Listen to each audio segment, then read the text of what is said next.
Democrats travel deep into Trump country and fight for prize state.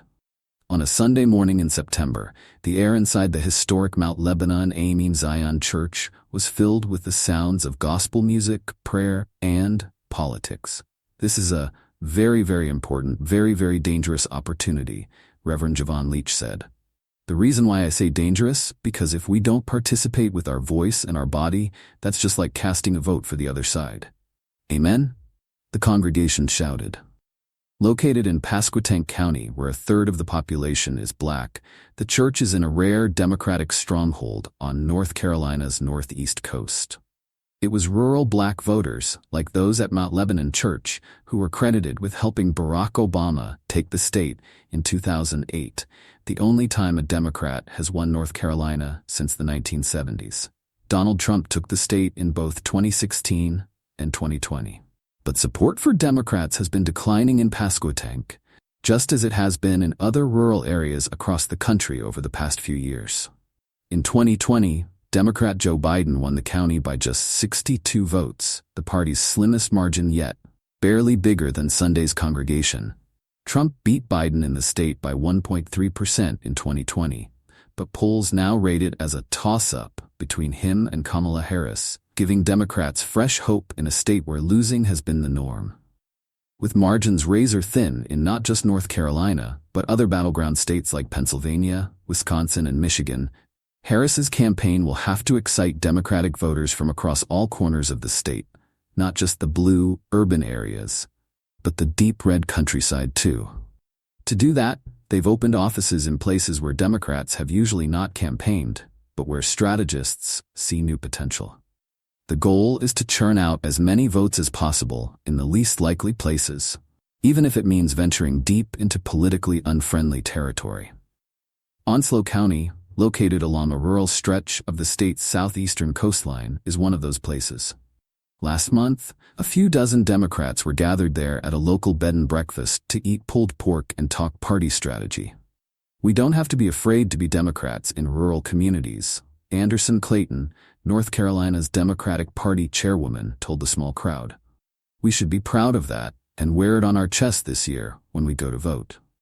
As she spoke, she pointed to picnic tables smothered in Democratic paraphernalia. Blue tablecloths, blue balloons, and rolls of blue stickers that said, "I'm voting with Democrats."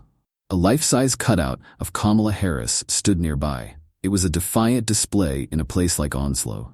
While Trump's 2020 victory in the state overall was a narrow one, in Onslow County he won by an immense margin of 30%. It is really scary to get out and knock doors. I get that, Clayton said. While she was speaking, a large truck roared by with a Trump flag waving above its rear. Her optimism didn't waver. There is a political realignment happening in rural communities across North Carolina, Clayton continued, her voice elevating. Whether or not people choose to realize it, they're going to see it. The party has made big investments in the state, including signing up 32,000 volunteers, hiring over 340 staff members, and opening up 28 offices, including in rural Republican-led counties like Onslow. Republicans have begun to notice. Earlier this month, Senator Thom Tillis told media outlet Semaphore, "What we're seeing in North Carolina that we haven't seen for a time, though, is a really well-organized ground game by the Democrats." Although Harris has little chance of winning a majority of votes in these deep red parts of the country, this election will be won on the margins. And so Democrats are betting that a few extra votes in unexpected areas may make the difference in an extremely close race. Near the end of the campaign event in Onslow County, the energy of the crowd began to fizzle as the sun dipped beyond the trees. A few lingered, including a 14-year-old who walked up to Clayton to introduce himself. "After hearing you speak, I decided I'm going to go door knock on Saturday," Gavin Rowetter said.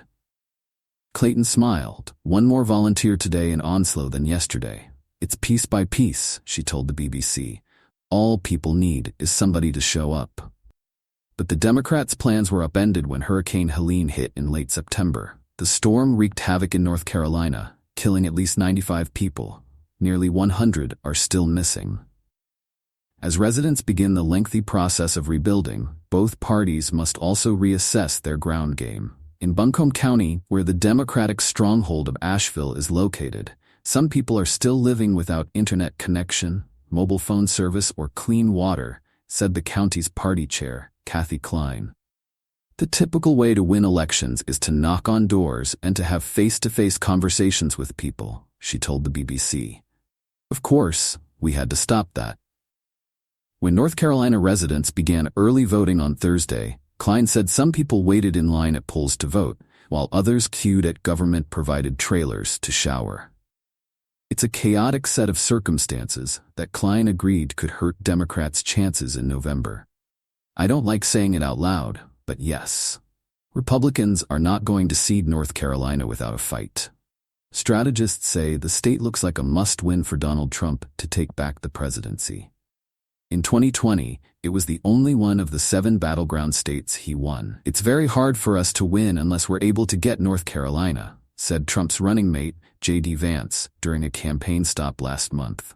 The state's pivotal role in the election is felt by Republicans on the grassroots level, too. Adele Walker, who owns an antique store in Selma, North Carolina, is a lifelong Republican, but this is her first year volunteering to canvass. This is such an important election, Walker said, noting her opposition to abortion and fears about illegal immigration.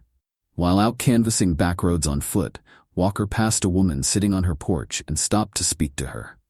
"Hola," said Walker, who identifies as Hispanic, continuing the conversation in Spanish. The woman told Walker she was from Honduras and answered no when asked if any political groups had previously approached her.